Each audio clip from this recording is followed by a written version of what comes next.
Owen Mercer had worked the grounds of Harlow Hill Cemetery since he was 32 years old, and he had never once considered doing anything else.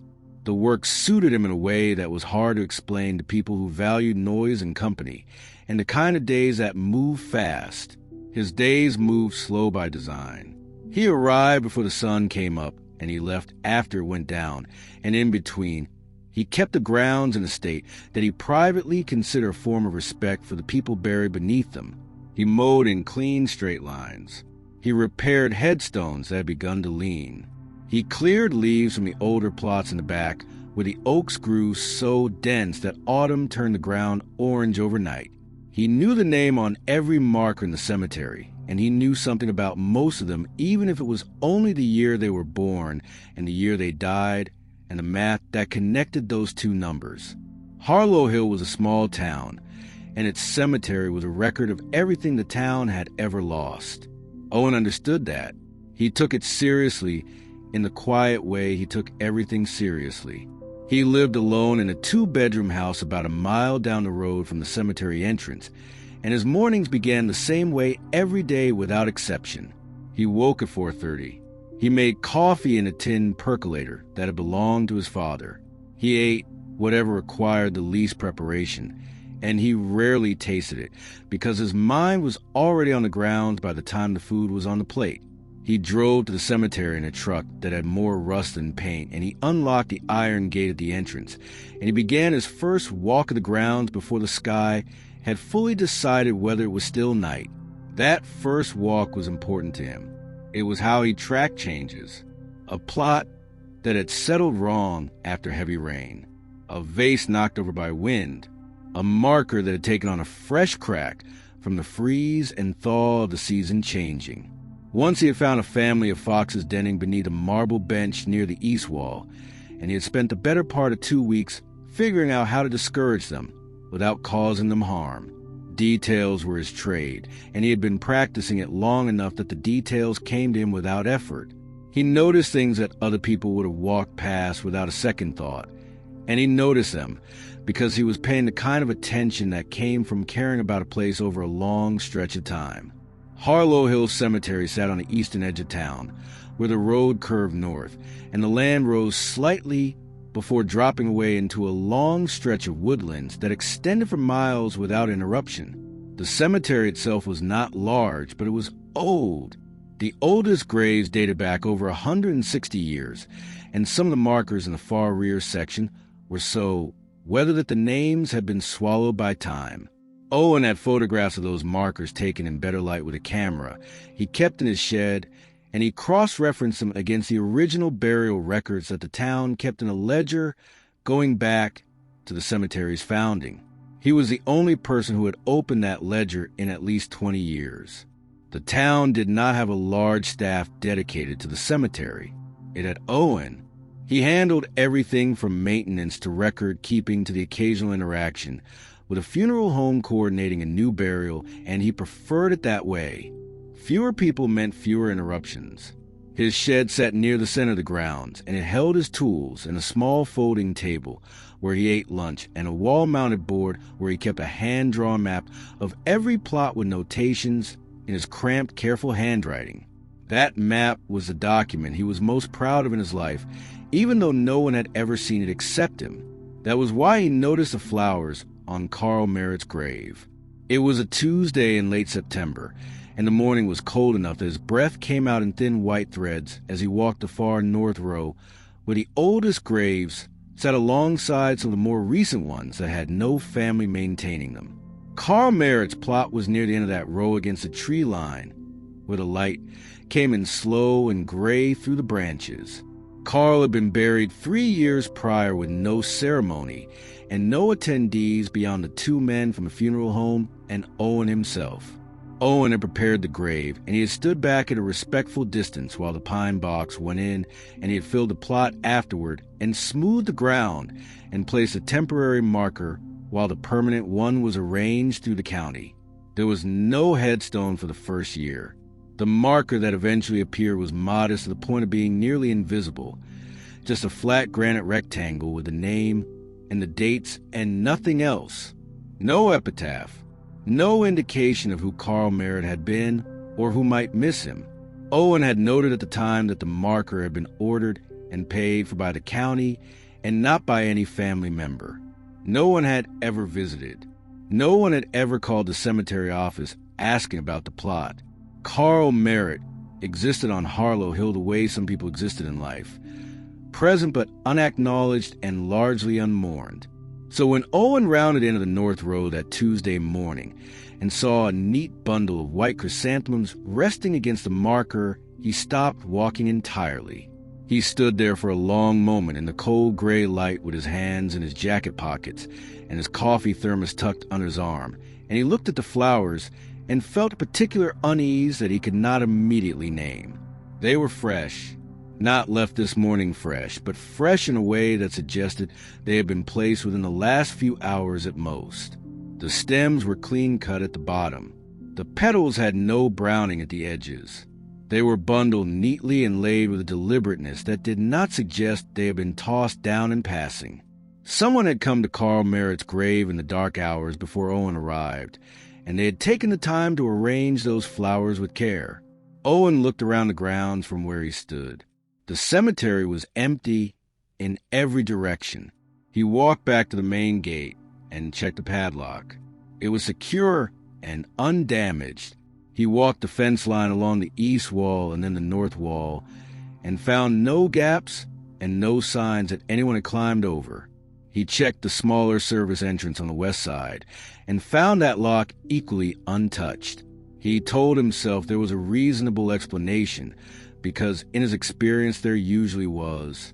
People grieved on their own schedules, and some of them preferred the cover of early hours because grief was a private thing, and some people kept it that way. He collected the flowers and wrapped them in a cloth and noted the date and the type of flower in the small notebook he kept in his breast pocket, and he went on with his mourning. But he thought about it all day. He thought about it while he was raking the south section, and while he was repointing the mortar on a stone border in the central plots, and while he was eating his lunch at the folding table in the shed with the map on the wall in front of him. He thought about the lock on the gate. He thought about how fresh those stems had been. He thought about Carl Merritt and the fact that the man had no family anywhere in the county records, and no one in 11 years of Owen working these grounds had ever once come to that plot. When he came back, the following Friday, the flowers were there again. Same type, same placement, same impossible freshness against the gray granite. This time he did not remove them. He crouched down and looked at them closely and looked at the ground around the marker for any impression in the soil and found nothing. He stood and looked at the tree line beyond the fence, and the tree line looked back at him with its ordinary indifference. He started arriving earlier. He started staying later past dusk and walking the north row a final time before he locked up. He adjusted his route. So the first thing he covered every morning was the far north section near the tree line. He began keeping more detailed notes in his pocket notebook. The date of each appearance, the type of flower, the exact positioning against the marker, the condition of the surrounding soil and gravel path. He told himself he was being thorough. He told himself it was simply a curiosity that his methodical nature required him to resolve. 2 weeks passed, and the flowers continued to appear with regularity that felt almost scheduled, and Owen never once caught anyone placing them, and the gate lock never showed any sign of tampering, and the gravel paths that he raked smooth every evening never held a single footprint by morning.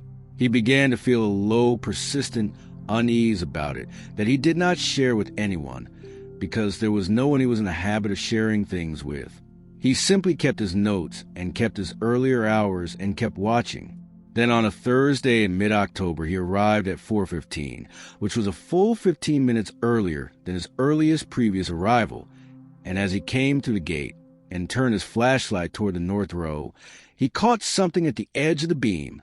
A figure was standing at Carl Merritt's grave. It was at the far end of the grounds near the tree line, and the light was poor, and the morning mist was sitting low across the grass and crawling between the stones.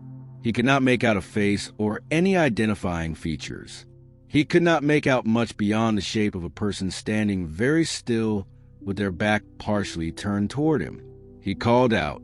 His voice carried across the quiet grounds, and the figure did not respond to it. He started walking toward it, and the figure moved, not quickly and not with any visible urgency.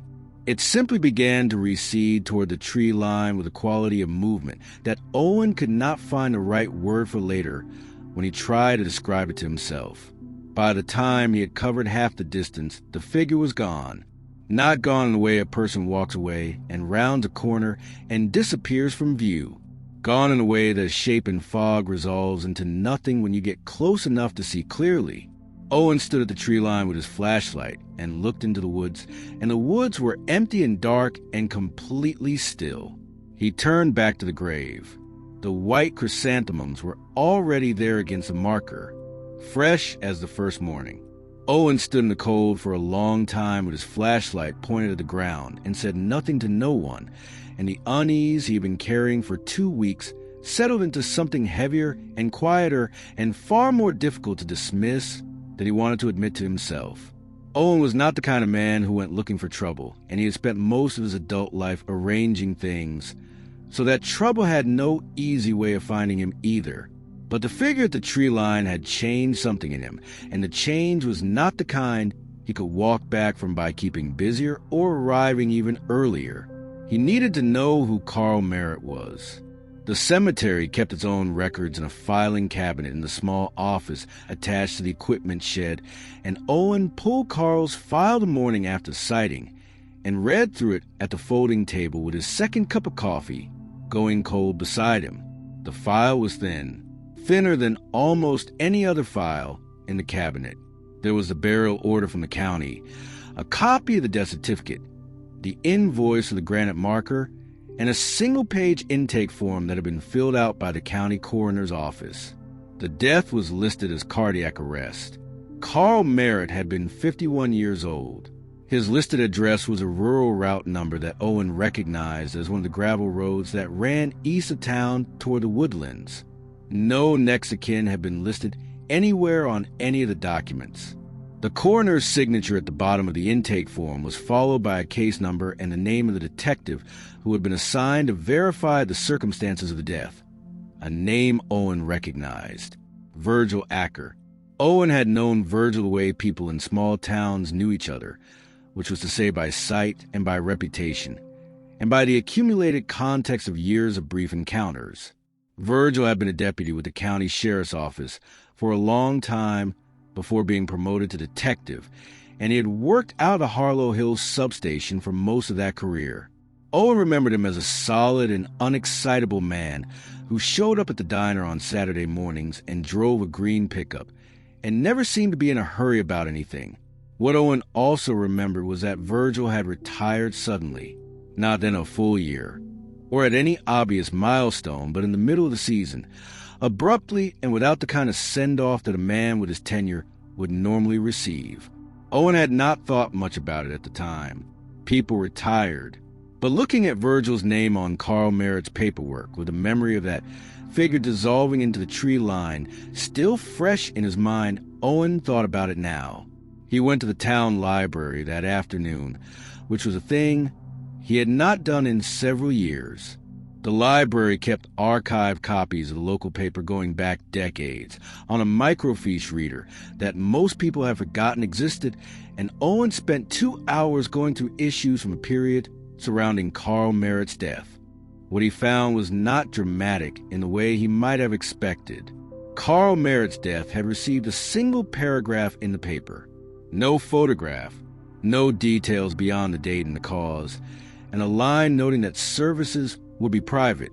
Owen read that paragraph 4 times, and each time he read it the word private struck him as odd given that there had been no services at all.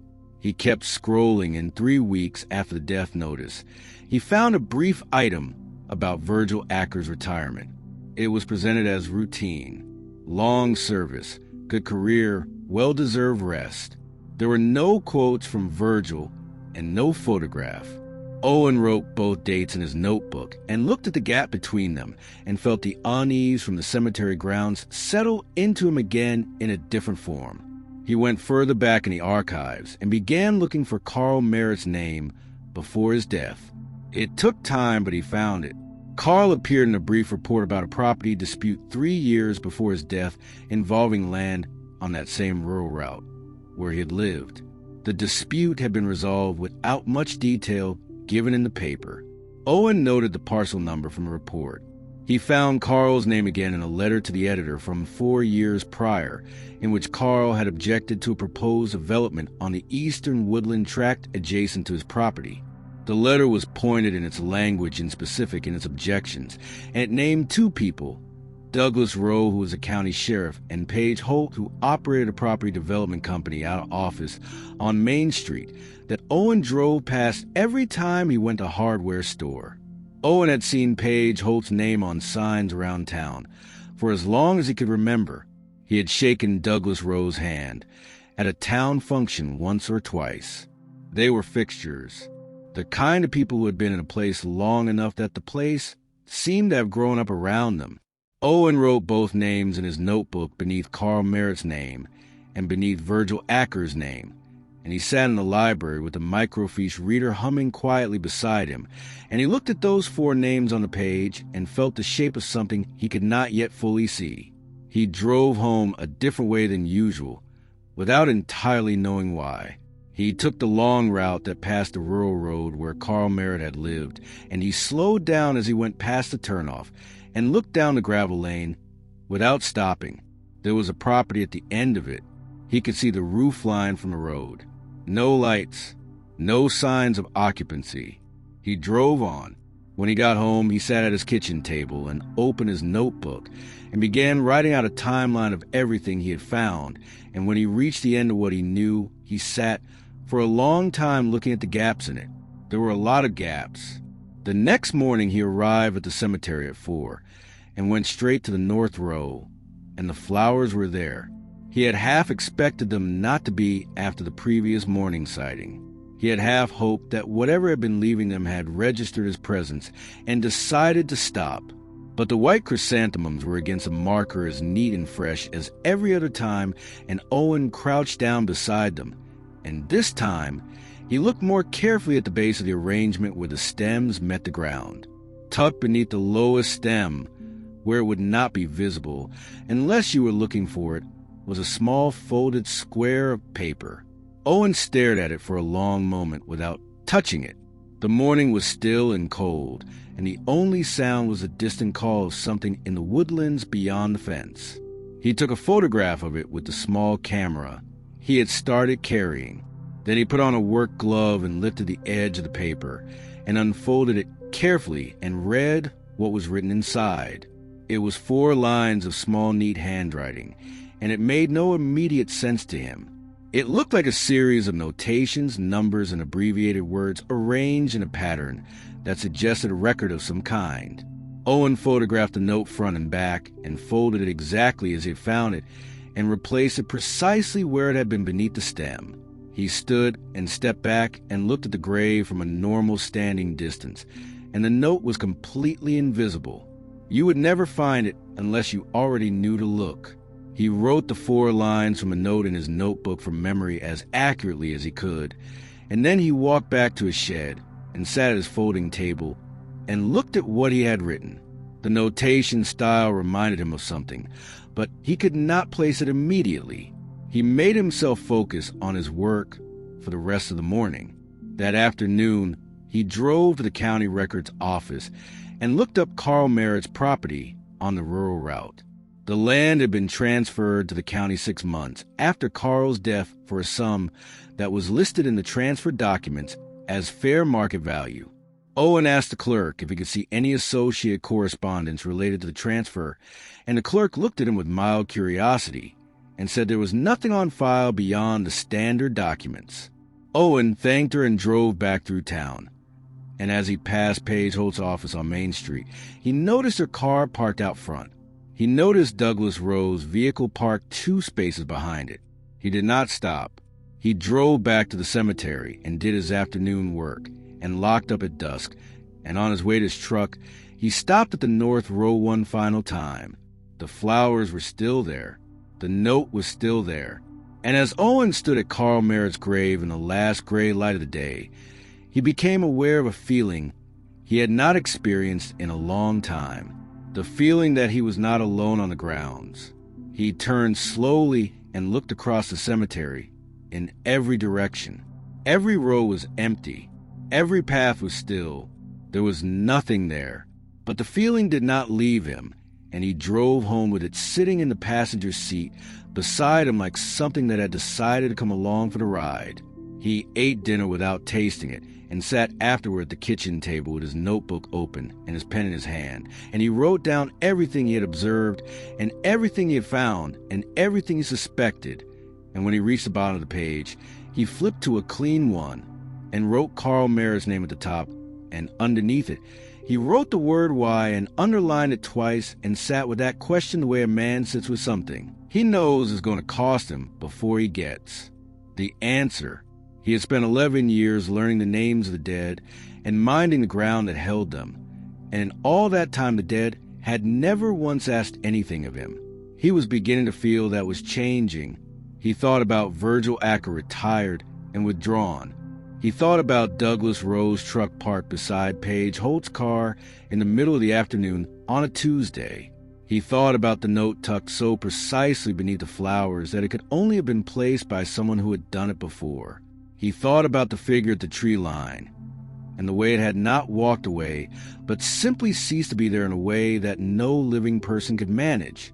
He closed a notebook and turned off the kitchen light, and went to bed and lay in the dark for a long time before sleep came, and when it finally did the last thing, he was aware was the certainty that tomorrow morning the flowers would be there again, and that whoever or whatever was leaving them already knew that Owen had found the note. He had not told anyone what he had found, and he was not yet sure who he could tell, and the weight of that particular isolation was one he recognized from other chapters of his life, but had not expected to feel again quite so soon, and quite so heavily, and with quite so little idea where to lead or how far down that road. He was already standing, without having chosen to take a single step toward it. Owen found Virgil Acker's address through the county property records the same way he had found everything else. Quietly and without announcing himself to anyone, Virgil lived on the south side of town in a small ranch house, set back from the road behind a row of overgrown arborvitae that had clearly not been trimmed in years. Owen drove past it twice before he pulled into the short driveway and sat for a moment with the engine running looking at the house. The curtains were drawn on every window. A single exterior light burned above the front door, even though it was the middle of the afternoon. There was a truck in the driveway that had a layer of pollen on the hood, suggesting it had not moved in some time. Owen turned off his engine and got out and knocked on the front door and waited. Nothing happened for long enough that he was about to knock again when he heard movement inside. It was slow and deliberate and stopped just behind the door before the door opened. Virgil looked older than Owen remembered. He had always been a lean man, but now he looked reduced in a way that went beyond the physical. His eyes moved to Owen's face and then passed him to the driveway and then to the street beyond, and then back to Owen's face with a wariness that was not the natural caution of a private man, but something more specific and practiced. He asked Owen what he wanted, without saying hello and without opening the door more than was necessary. Owen told him he had questions about Carl Merritt. The change in Virgil's expression was immediate and complete. The wariness collapsed into something closer to fear, and then that fear was very quickly and carefully put away behind a flat and neutral look that Owen suspected Virgil had spent considerable time learning to produce. Virgil told him he was retired and had nothing to say about any case. He had worked and started to close the door. Owen put his hand against the frame. He was not a confrontational person, and the gesture surprised him as much as it seemed to surprise Virgil. Owen told him about the flowers. He told him about the note. He told him about the figure at the tree line and the way it had vanished.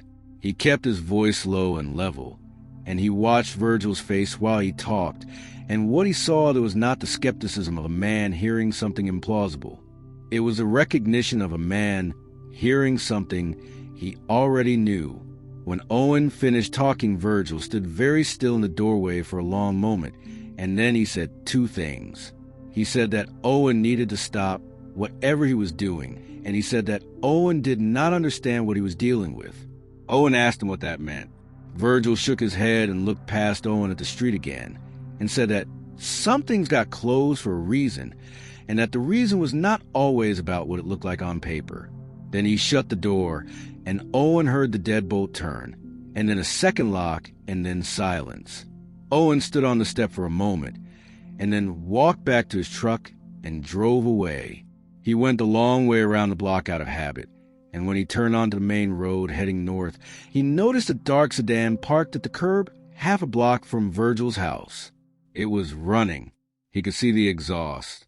He drove past it without slowing and watched it in his mirrors, and it did not pull out behind him, which should have made him feel better than it did. He went back to the cemetery because going back to the cemetery was his answer to most things, and he did his afternoon work in a methodical way he always did it, and he let his mind run in the background while his hands stayed busy. By evening, he had made a decision. He was going to take the note, not a photograph of it, but the note itself.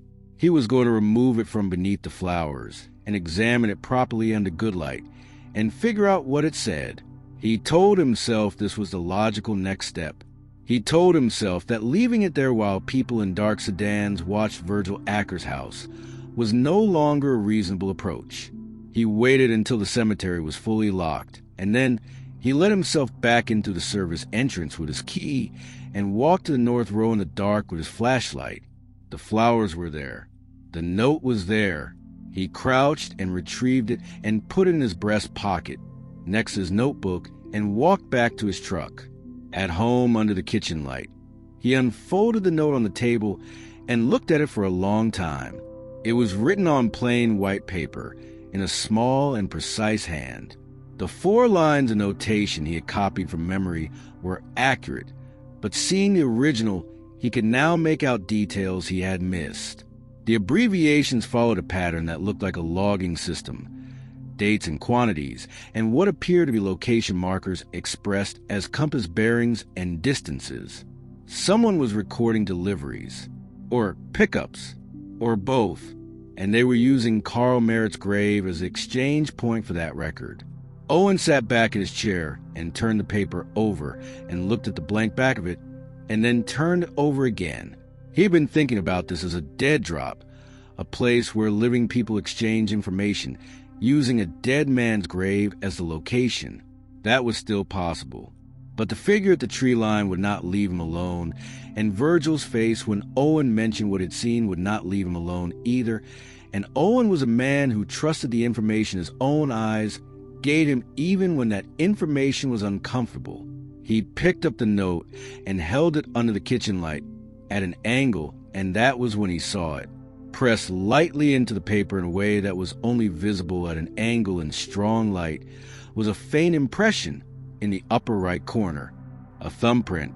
Owen had seen enough document handling in his years of cemetery record, keeping to recognize the difference between a print left by a living hand and something else. A living hand left oils. This impression was dry. It was a kind of mark left by something that pressed into the paper with physical force, but left none of the biological residue a living person would leave behind. Owen set the note down carefully on the table and looked at it, and then looked at the window above the table where the night was pressing against the glass from outside. He got up and made sure the window was latched. Then he sat back down and pulled the note closer and looked at it again with a particular focus of man who is trying very hard to find an alternative explanation and is beginning to run out of them. He had worked 11 years among the dead. He had maintained their ground and kept their records and treated the whole enterprise with respect that he had always believed went one direction, from him toward them. It was occurring to him now for the first time that the respect might have been going both ways without him knowing it, and that something in that arrangement had recently and fundamentally shifted. He picked up his notebook and found the page where he had written Douglas Rowe's name, and page Holt's name beneath Carl Merritt's and Virgil Acker's. He stared at those names for a long time. Then he turned to a fresh page and wrote at the top of a question that had been forming in the back of his mind since he first found the note beneath the flowers.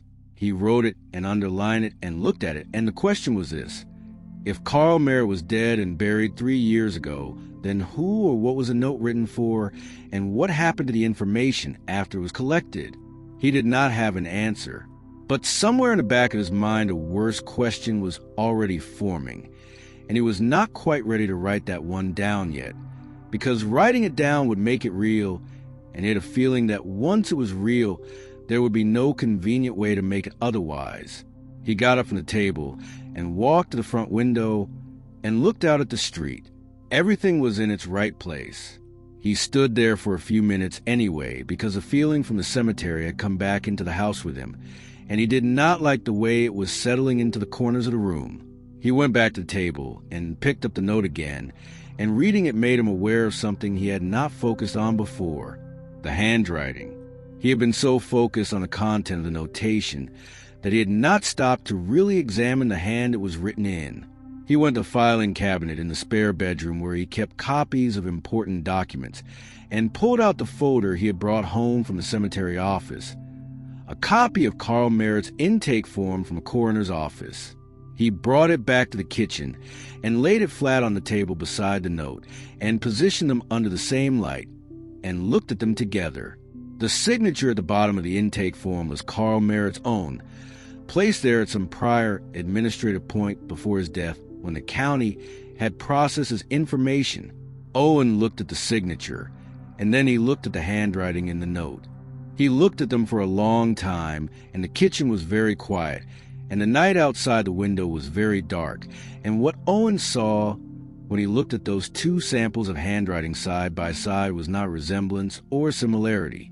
It was a match. The same precise spacing between letters, the same slightly compressed formation of the letter T, the same way the final character of each line curved slightly upward at the end, as if the hand that wrote it was already thinking about the next line before the pen had lifted.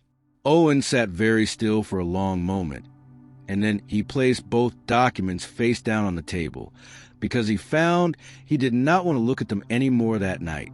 He turned off the kitchen light and went to the bedroom and sat on the edge of the bed in the dark, and the question he had not been ready to write down earlier came back to him, and this time he could not push it away. Carl Merritt had been in the ground for 3 years. Carl Merritt had no living family and no known associates, and a death that had been closed fast and signed off by a detective who retired within weeks and never spoke publicly again. And the handwriting on a note that had been placed on Carl Merritt's grave sometime in the hours before dawn matched the handwriting of the dead man himself with precision that could not be coincidence and could not be imitation and could not be explained by any framework Owen had ever used to make sense of the world. He lay back on the bed without taking off his boots and stared at the ceiling in the dark and thought about the figure at the tree line and the way it had moved and the way it had been gone before he could reach it, and he understood now with a cold and settling certainty what he had seen that morning in the mist and why Virgil Acker had looked the way he looked and why the door had been locked with 2 locks and why some things got closed for a reason that had nothing to do with what it looked like on paper. Owen did not sleep, and by 3 a.m. he had stopped trying and was sitting at the kitchen table again with the note and the intake form side by side under the light and a legal pad in front of him where he had been writing out everything he knew in a single connected line of logic, the way he might map out a section of the cemetery that had become disordered and needed to make sense again. Carl Merritt had lived alone on a rural property east of town. He had died 3 years ago of officially ruled cardiac arrest at 51 years old. He had objected publicly in writing to a development project backed by Page Holt and overseen with apparent approval from Douglas Rowe. The detective who signed off on his death had retired within weeks and had not spoken about any of it since. The grave had no family and no visitors on record, and yet fresh flowers appeared on it with a regularity that suggested schedule and intent. The note tucked beneath those flowers was written in a hand that matched Carl Merritt's own signature with a precision that eliminated coincidence as an explanation. Owen looked at what he had written on the legal pad, and then looked at the ceiling, and then looked back at the pad and wrote one more line at the bottom, which was that Carl Merritt was not resting, and that whatever was keeping him from resting was connected to the people who had benefited most from his death and from the silence that followed it. He sat with that for a while, and then he got up and washed his face at the kitchen sink and stood with his hands on the edge of the counter, looking at the dark window above it, and thought about the kind of person who makes a deal that requires a man's death and the kind of person who enforces that deal from the other side of the ground, and which of those two things was more dangerous to be standing between. And he concluded after some time that it was probably both equally and for different reasons. He folded the legal pad and put it in the same drawer as his notebook, and then he did something he had not done in years, which was pick up the phone and call someone at an unreasonable hour. Deb Cawley had been the closest thing Owen had to a friend in Harlow Hill for the better part of a decade.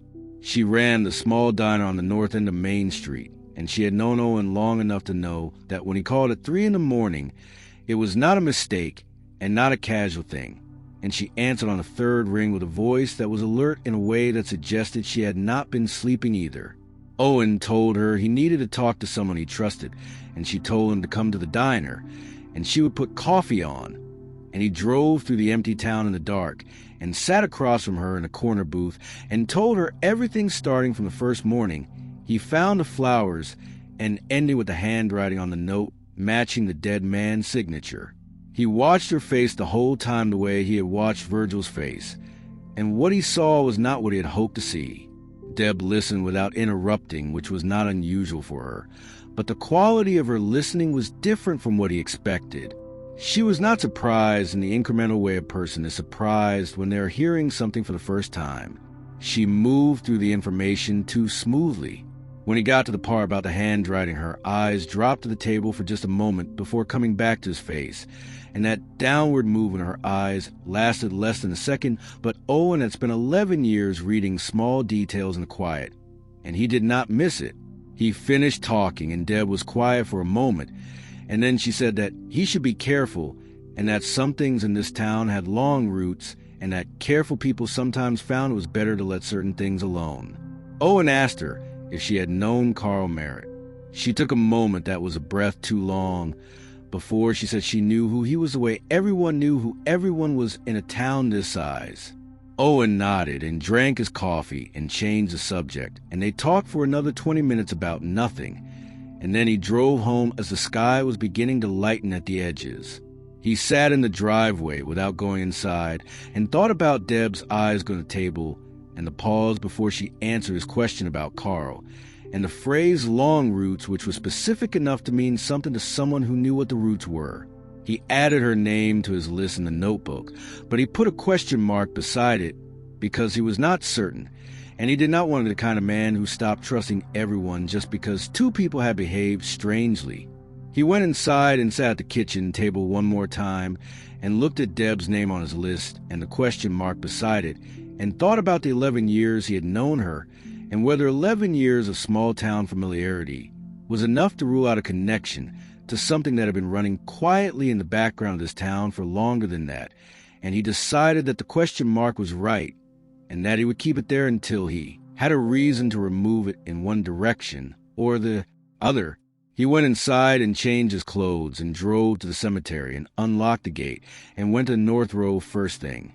And the flowers were there, and the spot where the note had been was empty because the note was in his kitchen drawer, and whatever had placed it there had either not noticed it was gone or had noticed and said nothing, and Owen was not sure which of those possibilities disturbed him more.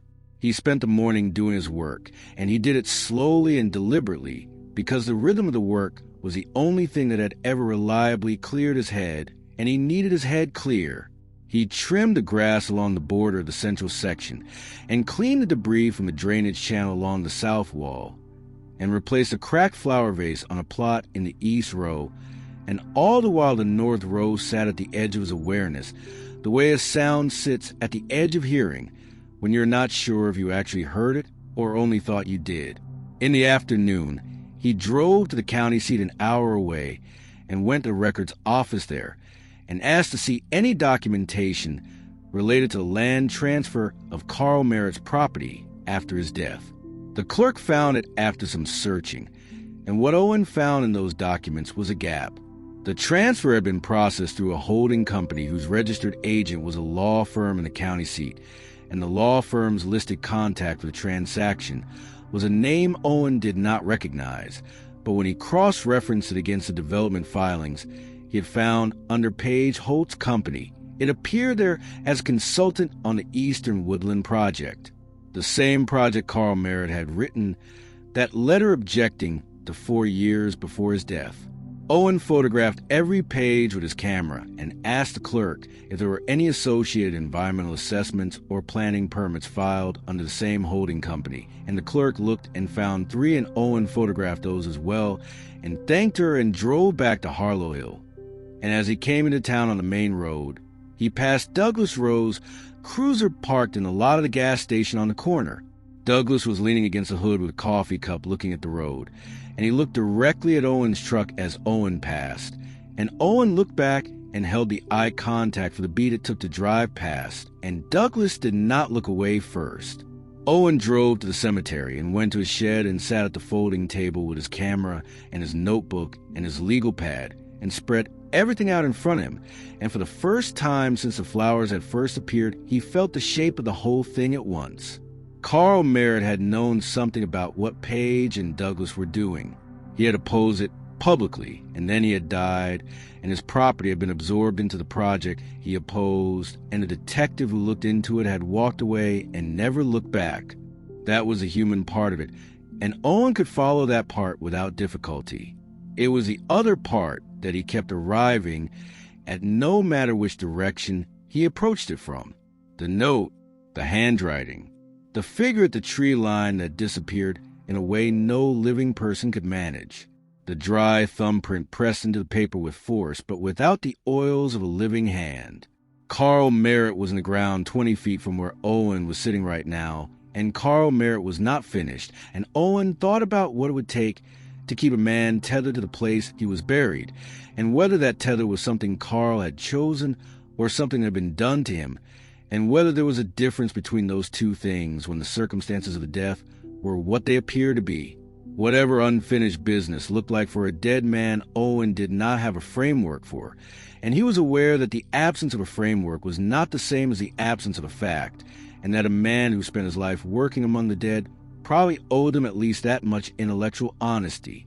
The evidence was on the table in front of him, and Owen had spent his whole life trusting evidence over comfort, and he was not going to stop now simply because the evidence was asking him to accept something that the daylight version of himself would have called impossible. He looked at the wall map with its careful notations and found Carl Merritt's plot marked in the north row with a small neat X, and he looked at that X for a long time, and then that evening when the grounds were empty and the light was almost gone, he walked to the grave and stood at the foot of it and said aloud into the quiet that he was listening and that he wanted to understand, and the words felt foolish coming out, but he said them anyway. The cemetery was still. The tree line was dark. The white chrysanthemums on the marker were fresh as the first morning. And then from beneath his feet, from somewhere below the cold ground, Owen heard a sound that was low and resonant and unmistakably deliberate, and it moved up to the soles of his boots and into his chest like a frequency, and it was not wind, and it was not settling earth, and it was not anything Owen could name, and he stood there and did not run because he was a groundskeeper, and this was his ground, and whatever was beneath it had been trying to tell him something from the beginning, and he was finally ready to hear it. Owen did not tell anyone what he had heard at the grave, and he did not go back to stand at it after dark again, because he had made that offer once, and whatever was beneath the ground had responded, and now he needed time to think about what came next before he did anything else that could not be undone. He went home that night and ate and sat at the kitchen table, and did not open his notebook, and did not look at his legal pad, and instead just sat with the feeling of that sound moving through the soles of his boots and up into his chest. And he tried to find a word for what it felt like, and the closest he could get was recognition, which was not a word he would have predicted, and which troubled him more than a frightening word would have, because recognition implied that something down there knew him and had been waiting for him specifically, and not just for anyone who happened to stop and pay attention. He slept better than he expected to and woke at 4:30 as always and made his coffee and drove to the cemetery and did his first walk, and the flowers were on the grave and there was a new note beneath them, and this time he did not hesitate before taking it. He read it at the folding table in the shed under the work light, and this note was different from first. The notation style was the same, but there was an additional line at the bottom that had not been part of the first note's format, and that line was not an abbreviation or a location marker. It was a name. The name was not Carl Merritt's name, and it was not Owen's name, and it was not any name he had on his list. It was the name of a man from Caldwell County, which was a neighboring county to the east, and Owen recognized it only vaguely from a story he had half-read in a regional paper some months back about a man who had gone missing while hunting on private land near the county border. Owen wrote the name in his notebook and spent his lunch hour at the library looking up the missing persons report and the associated coverage, and what he found made the low sound from beneath the grave feel less like a warning and more like an instruction. The missing man had last been seen near the eastern woodland tract, the same tract that Carl Merritt had written his letter about, the same tract that Page Holt's development company had been quietly acquiring parcels of for years, the same tract that bordered the property Carl Merritt had lived on before his death, and before that property had been transferred to a holding company for fair market value 6 months after Carl was in the ground.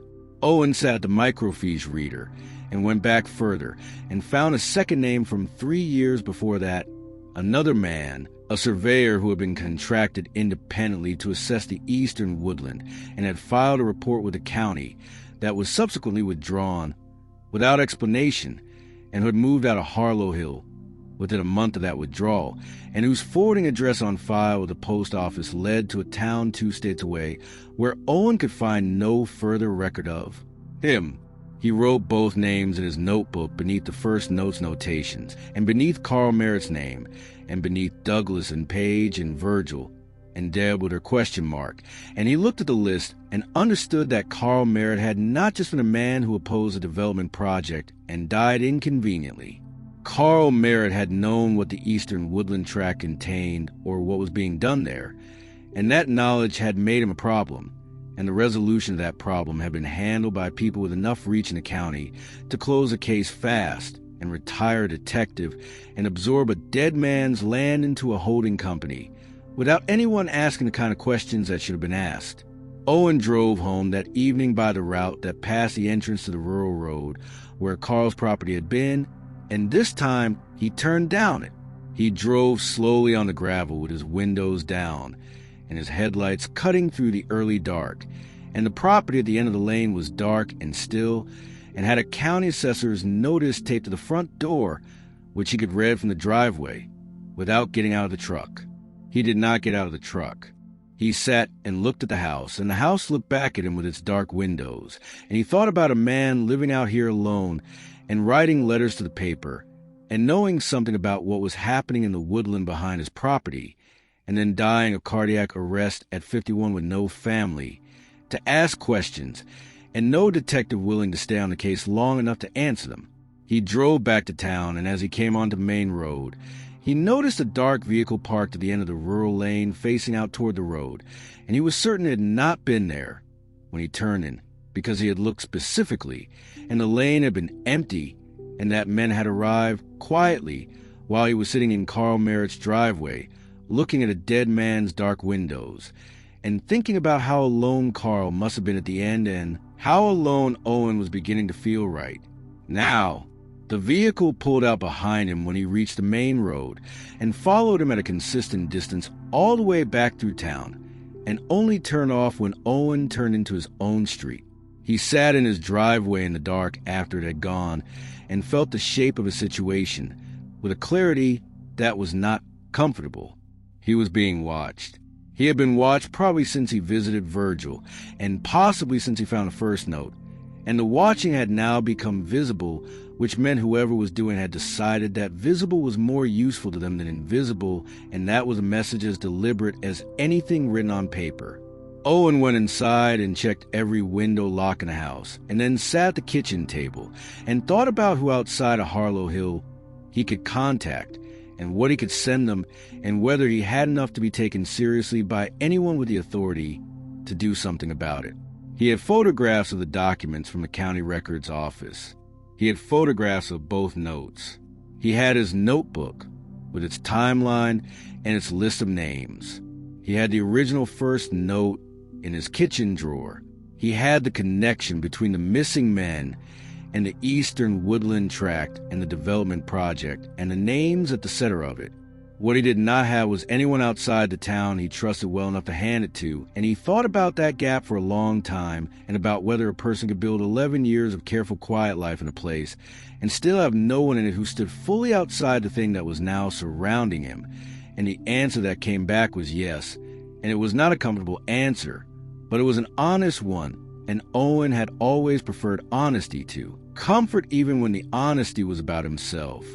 The next morning he arrived at the cemetery and found his shed had been entered overnight. Nothing was obviously missing, but things had been moved with a kind of careful inexactness of someone who did not know the original positions well enough to restore them precisely, and Owen knew his shed the way he knew the cemetery, well enough that a 1/4 inch of displacement on a tool handle registered as clearly as a shout. He stood in the doorway of the shed and looked at the moved objects and felt something shift inside him from unease into something harder and quieter and more resolute.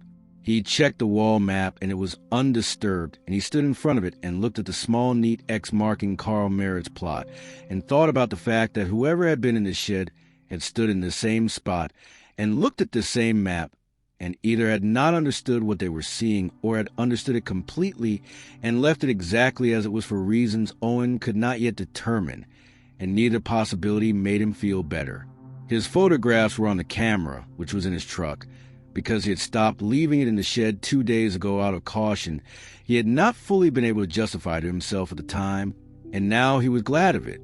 He did his work that day with the knowledge of the entries sitting in his chest like a stone, and in the afternoon Douglas Rowe pulled up to the cemetery gate his cruiser and got out and walked in and found Owen raking the east section and stood nearby with his hands in his jacket pockets and talked about the weather and the season and the state of the grounds in the easy, unhurried way of a man who had nowhere else to be. Owen answered him in kind and kept raking, and the whole conversation was completely normal and completely terrible, and when Douglas left he touched the brim of his hat in a small farewell gesture, and Owen watched him get back in the cruiser and drive away and stood with the rake in his hands and understood that the visit had not been a conversation. It had been a demonstration. It had been Douglas showing Owen that he could come here any time he chose and stand this close, and there was nothing Owen could do about it, and nothing about that fact was going to change. Owen put the rake away and walked Douglas to the gate and watched the cruiser pull away and stood at the gate for a moment looking up and down the empty road, and then went to the north row and stood at Carl Merritt's grave in the late afternoon light and looked at the white chrysanthemums and felt the ground beneath him with the soles of his boots the way he had that first evening, and it was still and quiet and gave him nothing, and he said quietly that he needed more time, and he did not know if anything beneath the ground could hear him in daylight the way it had at dusk, but he said it anyway. And then he went home and found his back door unlocked, which he had locked that morning, and stood in the doorway of his own kitchen, looking at the room that was his, and feeling it no longer entirely belonged to him. And on the kitchen table where his notebook had been there was a single white chrysanthemum laid across the cover, and the notebook was still there beneath it. And Owen stood in the doorway and looked at the flower and understood that it was not a threat the way Douglas's visit had been a threat, and not a warning the way the followed drive had been a warning, and it was something else entirely. And he stood with that settling into him and walked to the table and sat down and opened the notebook to the page with the list of names and picked up his pen and waited. Owen sat at the kitchen table with chrysanthemum on his notebook and his pen in his hand, and after a long time he put the pen down and picked up the flower and held it and looked at it under the kitchen light, and it was as fresh as every flower that had ever appeared on Carl Merritt's grave, which meant it had not been cut from a store or a garden, and brought here by a living person, because a living person would have left other signs. Owen had checked every window and every door, and there were no other signs, and the back door had been locked when he left and unlocked when he returned, and that was the whole of the evidence. And Owen set the flower down on the table beside the notebook instead of on top of it, and opened the notebook and looked at his list and thought about what Carl Merritt needed from him and what Owen was actually in a position to provide. He had spent the night after Part 4's revelation understanding that Carl was not haunting the cemetery out of grief or confusion or the simple inability to move on the way ghosts were supposed to work in the stories Owen had encountered over his life. Carl was working. Carl was methodical in the same way Owen was methodical in the notes and the flowers, and now the chrysanthemum on the kitchen table were not random expressions of supernatural distress, but a structured campaign by a dead man who had been trying to get someone to pay attention for 3 years, and had finally found the right person, the groundskeeper, who arrived before dawn and noticed everything and kept records. Owen understood that, and it changed things. He got up early the next morning and went to the cemetery, and instead of his usual first walk, he went directly to Carl's grave and crouched beside it, and spoke quietly and directly the way he would have spoken to a living person whose time he did not want to waste. He said he understood what Carl was doing, and he said he had the documents and the photographs and the names, and he said he needed Carl to give him something he could use outside of Harlow Hill, because everything he had built so far was built inside a town where the people who needed to be held accountable controlled the systems that would normally be used to hold them. He stayed crouched there for a moment in the cold morning, and the ground was still, and then it was not still, and the low resonant frequency came up through his boots again, and this time it was longer and more deliberate, and Owen pressed his hand flat against the earth beside the marker and felt it move through his palm, and he stayed there until it stopped, and when he stood up, he felt something had shifted between them in a way that things shift when two people reach an agreement without needing to say every part of it aloud. He drove to the county seat that afternoon and went not to the records office, but to the office of a regional investigative journalist whose byline he had seen on a series of stories about county-level corruption published in the regional paper over the past 2 years. The journalist's name was Carol Pritchard, and she was in her office, and she looked at Owen the way journalists looked at people who showed up without appointments, which was with a particular mixture of wariness and interest.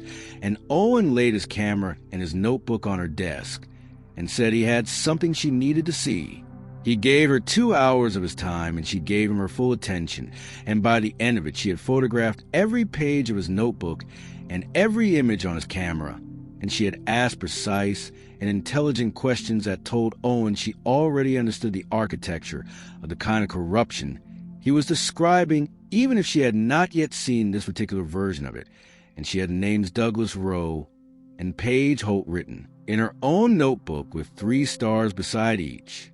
She told Owen that 2 of the missing persons cases he had connected to the Eastern Woodland Tract had been on her radar for months, but she had not been able to find a thread that connected them to Harlow Hill, and Owen had just handed her that thread, and she said it twice as if she needed to hear it again to believe it. Owen told her about the notes on the grave and the figure at the tree line and the sound beneath the ground, and he told her in the same level voice he had used for the documents and the names, and he watched her decide how to receive that information, and she received it by writing it down, which was a response he had most hoped for.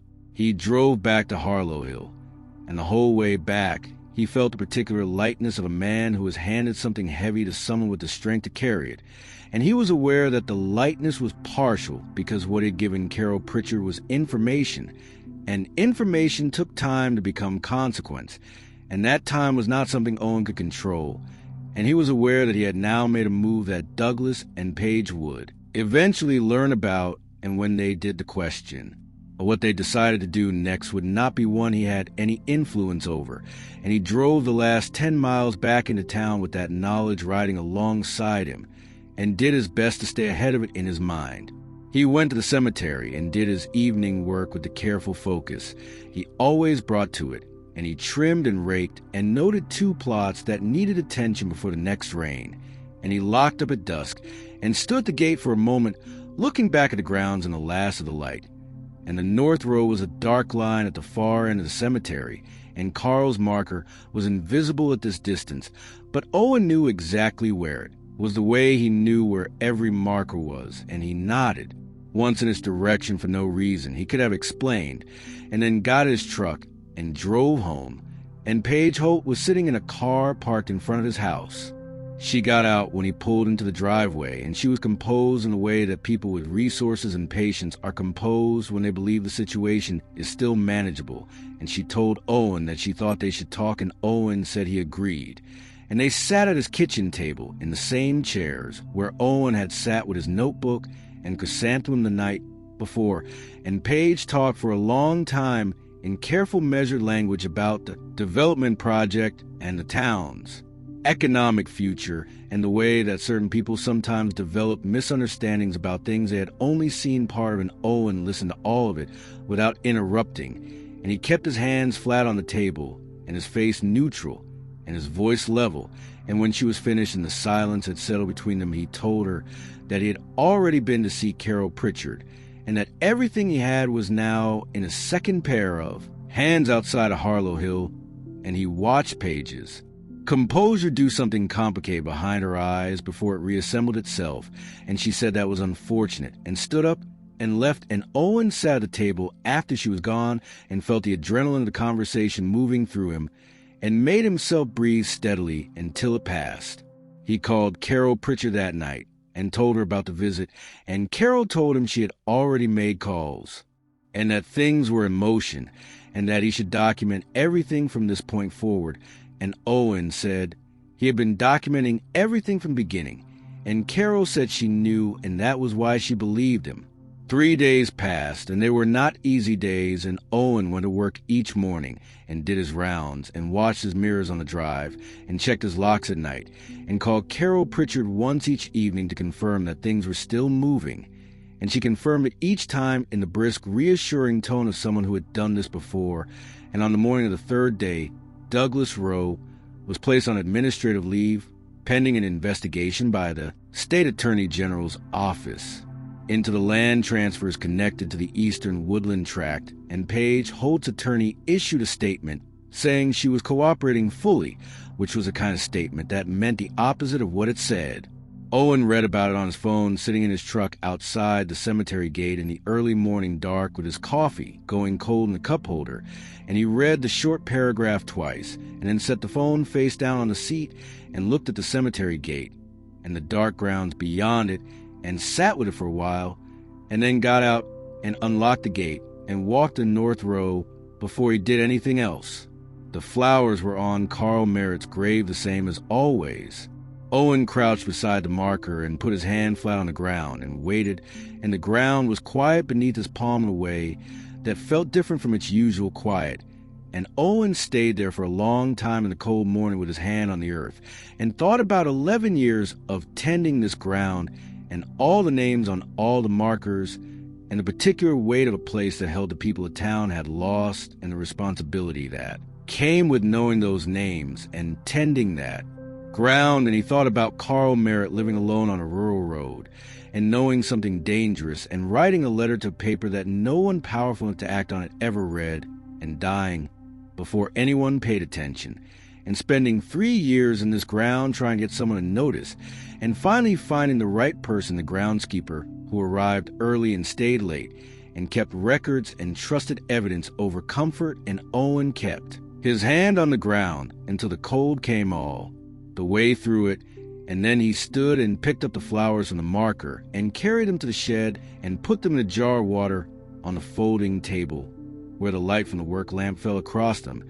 and they were as white and as fresh as the very first morning.